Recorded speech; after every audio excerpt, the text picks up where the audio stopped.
કારણ કે મોટાભાગના લોકો ત્રીજા પરિમાણમાં જીવે છે. દેશનો કાયદો ફક્ત ત્રીજા પરિમાણના આધારે જ બને છે.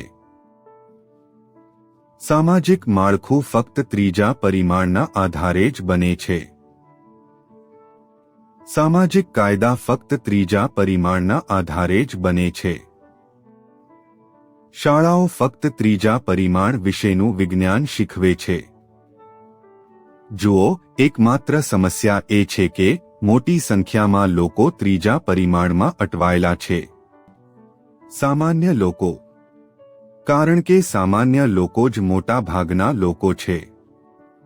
તેઓ કોઈ પણ વ્યક્તિનો નાશ કરવાનો પ્રયાસ કરી રહ્યા છે, જે ત્રીજા પરિમાણથી ચોથા કે પાંચમા પરિમાણમાં થોડું ઉપર જવાનો પ્રયાસ કરી રહ્યો છે.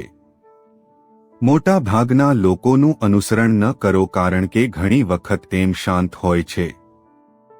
હું ફરીથી કહી રહ્યો છું, મોટા ભાગના લોકોનું અનુસરણ ન કરો કારણ કે ઘણી વખત તેમ શાંત હોય છે.